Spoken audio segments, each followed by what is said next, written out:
So yeah, let's get into it. What happened then, straight off the bat? I've got a sort of a more general, to ease us in, a more general quote from Churchill just about John. He says this: "There is no animal in nature that combines the contradictory qualities of John. He united the ruthlessness of a hardened warrior with the craft and subtlety of a Machiavellian. Although from time to time he gave way to furious rages in which, and this is a contemporary quote, his eyes darted fire and his countenance became livid." Churchill goes on, "His cruelties were conceived and executed with a cold, inhuman intelligence. Monkish chroniclers have emphasised his violence, greed, malice, treachery and lust." A bit further down, Churchill says, "In him the restless energy of the Plantagenet race was raised to a furious pitch of instability. Moreover, when the long tally is added, it will be seen that the British nation and the English-speaking world owe far more to the vices of John than to the labours of virtuous sovereigns, in an indirect way. For it was through the union of many forces against him that the most famous milestone of our rights and freedom was in fact set up." So it's sort of born out of John's failures or his tendency towards tyranny or injustice. Yeah. Also, one of the things that I sort of hinted at or mentioned a bit in the last one, but probably does need some reminding of people to set this up, is that the baronage did put up with quite a lot before they finally revolted. So in the book by Mark Morris, or was it Nicholas Vincent, one of those, there's he gave a long list of sort of various, not small, nothing small like this, but a list of small wrongs that he did. So a lot of it revolves around money. Again, that classic cliche of Prince John from the Disney film. Sort of forced loans and things like that, right? Yeah. So there was various ways a king, if he wanted to, a Plantagenet king, could essentially extort money out of people, out of rich people anyway. There were various, they would call them aids, or there's the scutage. So scutage is the one where if your liege lord asks you to fight for you him, pay money so you don't have to. Right. But the thing is, how much exactly? Well, and how often can the king demand scutage from you? Well, traditionally, wasn't it something like 40 days of service? That's when I was learning about scutage. It was supposed to be like 40 days a year you were owed military service, which isn't that much, really. But, that would have been not written in stone, though. No, absolutely. And that's the thing. That's the problem. Yeah, this would have just been customary. Yeah. And yeah, of course, the thing with custom is that, well, who's the one sort of in charge of it? And it kind of turns out to be the king. And if the king's evil, well. So it seems like Henry II and Richard asked for sort of scutage every 2 or 3 years, something like that.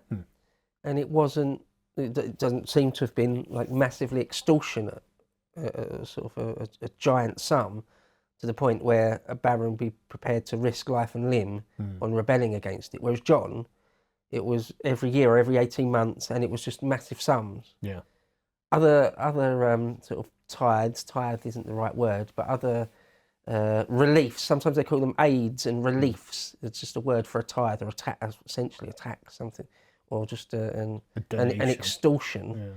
Yeah. Things like when a member of the royal family would get married, and John had loads of sisters. Yeah. Eleanor of Aquitaine really pumped out the babies.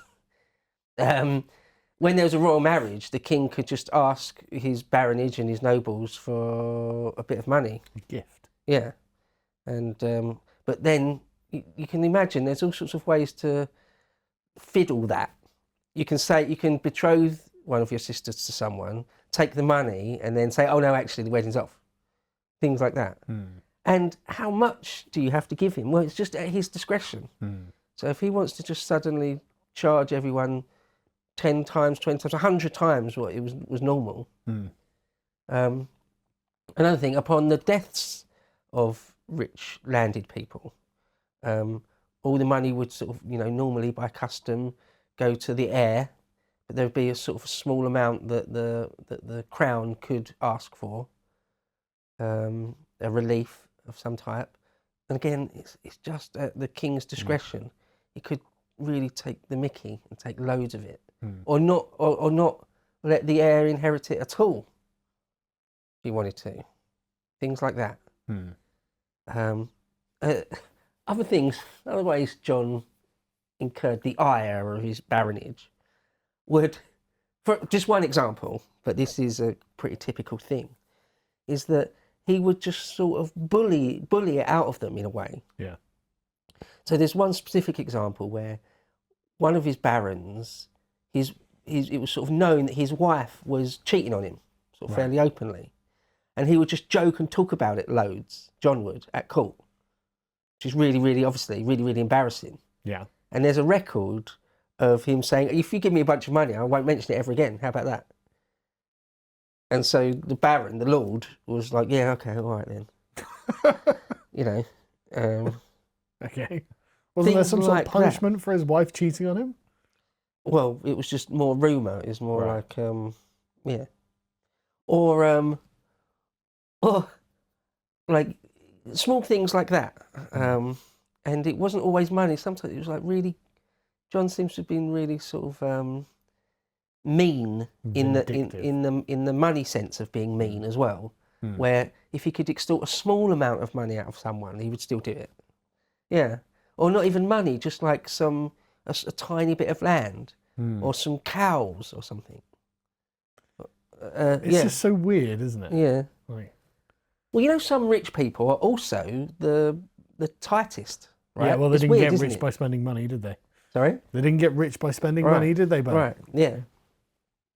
But isn't it, I always find it weird that like a multi-millionaire is also a penny pincher. Yeah. I always find that weird, but it's often the case, isn't it? Yeah, I always got the feeling that like someone like Alan Sugar would be a penny pincher, you know, not just because he's that sort of London like boomer type, you know. Bit anti-Semitic there, Carl. No, No, I'm joking. no, joking.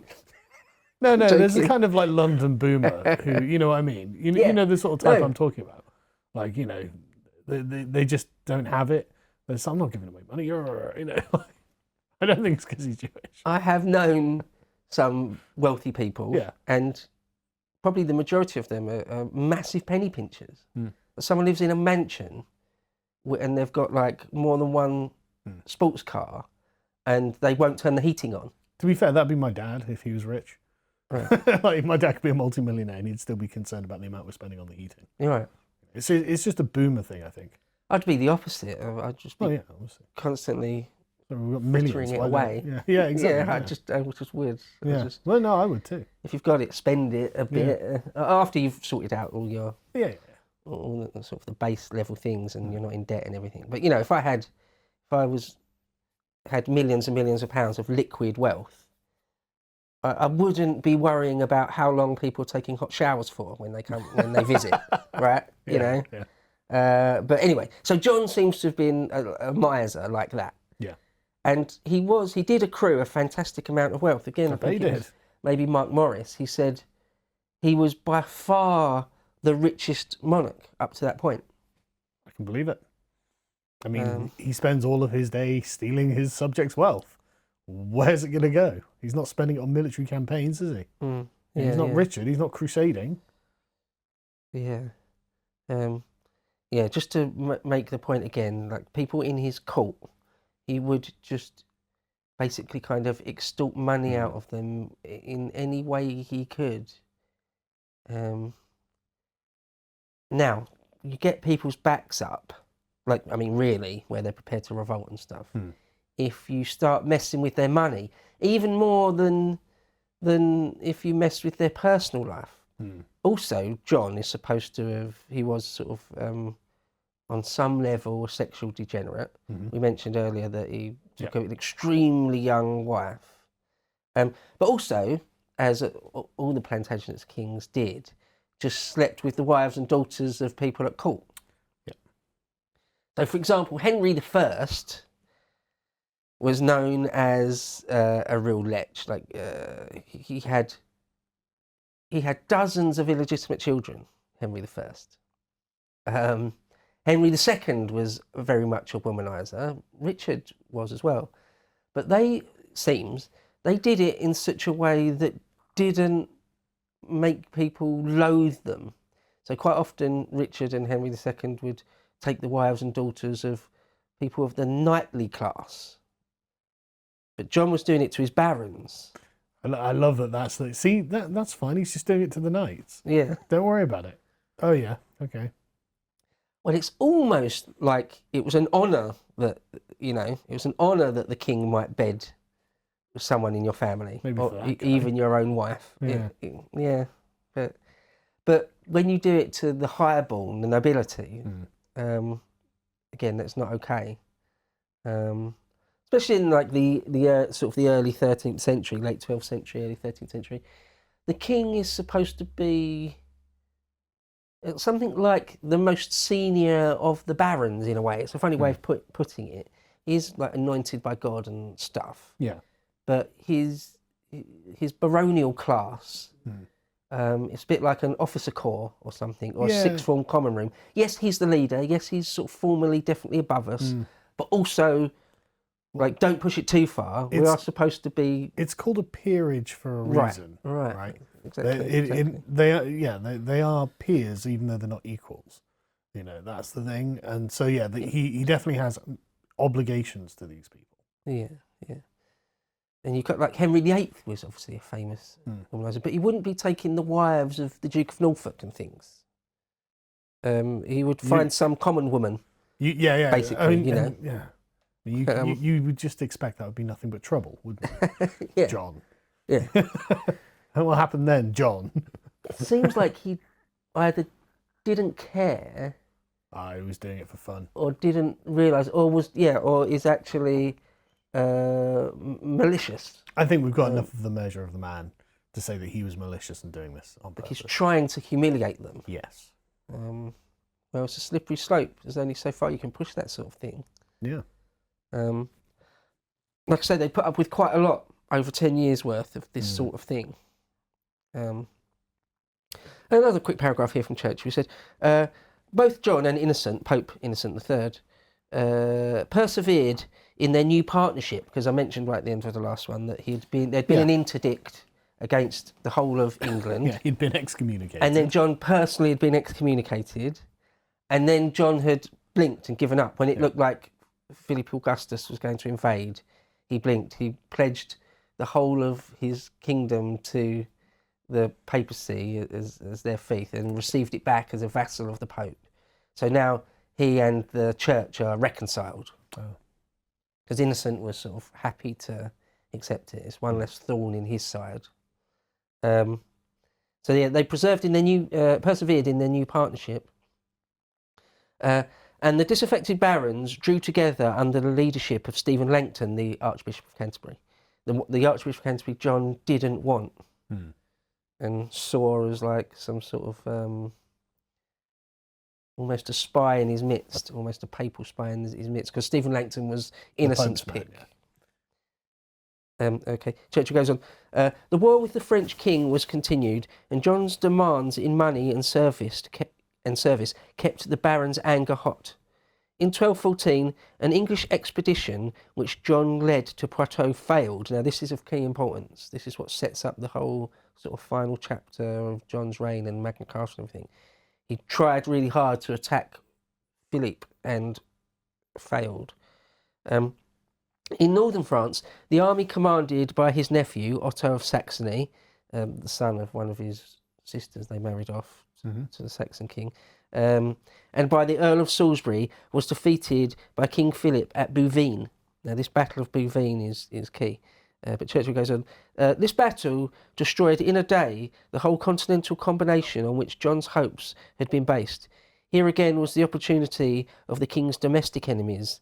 They formed plans to restrain the rule of a despotic and defeated king, and openly threatened revolt unless their terms were accepted. Left to themselves, they might have ruined their cause by rancorous opposition and selfish demands, but Archbishop Langton, anxious for a just peace, exercised a moderating influence upon them, nor could the king, as a papal vassal, openly disregard Langton's advice.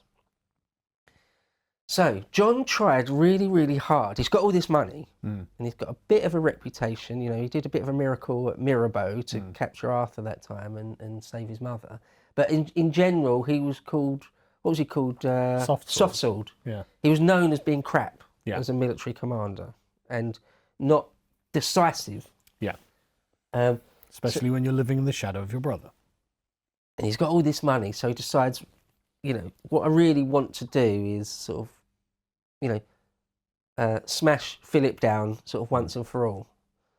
And so he gets together this big coalition and tries to attack him in some sort of giant pincer movement.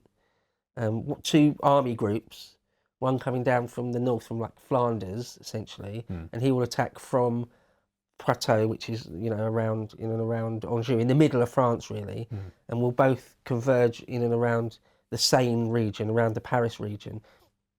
And it all fails. Philip, although he's no Richard, is actually not a slouch. Yeah. And he's middle-aged. He knows his business now, Philip. And anyway, there's a battle at Bouvines, and it's a complete rout as far as John is concerned. Now, in French history, if you're a French history fan, or you're a Frenchman, Bouvines will be a very, very, very famous battle for you. It'd be like Crécy or Agincourt or something for us. You would know it. Yeah. You would know it because what it does is it turns the French kingdom from being, as we said, almost like a pocket around Paris to, it sets it absolutely on the route to being the greatest monarchy in Europe, in Western Europe certainly, for centuries and centuries and centuries. And where the Normans, ever since the days of Rollo really, all the way up to now, has been a giant problem, a giant thorn in the sides of the Capetian the French kings, the true French monarchy, and that this really, really worrying connection between England and Normandy, unbelievably rich and powerful, all that is broken by the Battle of Bouvines, because afterwards John essentially evacuates Europe, essentially. So he loses Anjou, he loses Normandy. He retreats back to Rouen, the capital of Normandy, and literally evacuates it. Orders that all the Norman records and everything, all his ancestors, is all taken to England. He knows it's going to be overrun by Philip, and it is. So it's just a massive, massive turning point for the French. No wonder we don't really know it in our popular consciousness. Yeah. It's not taught to, well, I was going to say it's not taught to English children like Crécy is. Crécy isn't anymore, is it? You know, you're not really taught anything. Like Agincourt used to be. Right. Yeah, Bouvines is for the French. Yeah. So yeah, it's really, really pivotal. It really is. To watch the full video, please become a premium member at lotuseaters.com.